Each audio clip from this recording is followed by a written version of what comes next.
Hey guys, welcome to another top 5, but this time it's about cool photo editing applications that you will find it useful and it's easy to use as well. These are Android based photo editing applications.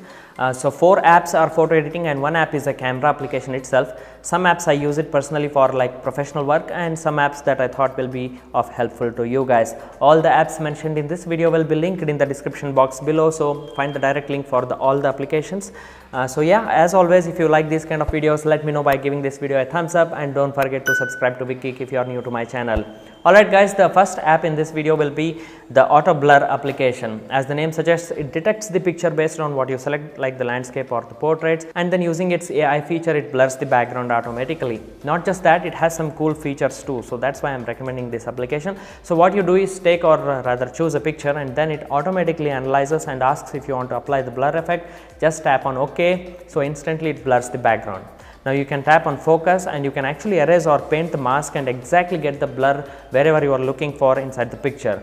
There is also blur level that you can control, and there are also some cool filters including the glitch effect, which actually works really nice, and there are many other such filters too. Now there is also bokeh that you can actually add, like different styled bokehs you can also download, which are free. Another really nice about this app is the lens effect, which virtually gives you control over the depth of field like an aperture in a DSLR. So you can adjust the extremity of the blur effect. So that's the thing I really loved about using this application. So after you are done editing, just tap on save. That was so easy, right? So yeah, definitely a recommended application. Next app is called the Orange Teal app, which is awesome for kind of images like landscape, street or even portraits, because it's a very simple and easy to use app that's just like applying a preset to your photo. So what you basically do is to choose a picture obviously and then adjust the slider to apply the effect and just swipe through different filters to see what it looks like, and if you like the preset or the mood or the color that you are seeing, then just go ahead and save it. Voila! So easy, right? Especially these days, as you know, the orange teal look is trending thing in the photography world. So just install this app and enjoy the look it gives to your pictures. Yes, highly recommended app. Moving on, the next app is called the Polish app. Definitely not what you imagine. It's actually the Photo Editor Pro, and not sure why they name it as like Polish. After you install it, you see that it's named Polish. Anyways, it's just an app like a PicsArt, alternative to the PicsArt, but the features and the effects are pretty cool here too. Now it's also like a full-fledged editing application. Particularly I like the light effects which look subtle on the image.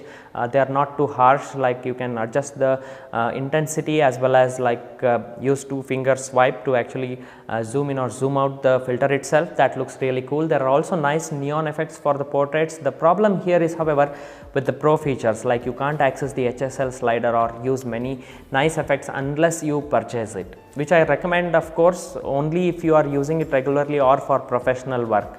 You can add filters to make the photo fit for Instagram or any other applications with readily available fit feature, which is also customizable to your liking. You can also add the text, and guys, here the text edition is really nice. Besides the font selection, the advanced text edition editing it gives you like control over the text is really nice and can make your picture actually stand out with the text itself.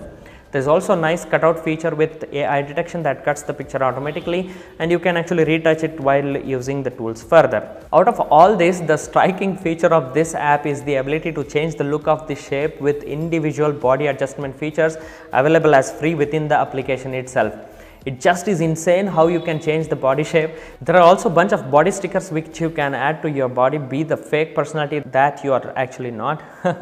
So I personally don't recommend you do that, since our body is what we think and eat and how we have actually maintained it whilst taking care of it, right? But anyways, many will love this feature for sure, I know. The overlay feature also lets you add some really cool effects, which is actually new to this application, and it just boosts the charm of the picture, you can say. So it's an app to try for sure guys, so just give it a try, right? Next up is a cool app called a lens distortion app. Now this thing is for adding light effects. There are so many cool light effects that you can add that helps boost the charm of a picture. Depending on the picture, you can choose what you want to add and then apply it and save it. It's again a very easy app. You can just adjust the brightness, saturation, opacity, add multiple layers of lights, which is really amazing, as you can add multiple layer of lights and make the picture really look amazing. You can also buy the custom light effects, but the free ones are just enough for most of the photos I thought, yeah. Alright guys, the last app in this list is the Open Camera application. Now this thing is an open source application. It can be an alternate app to the stock cam that you already have in the camera, that whatever mobile you have got. This one has all the features but except the Pro mode, but still the app is recommended if you are looking for exposure bracketing shots or better raw image processing app.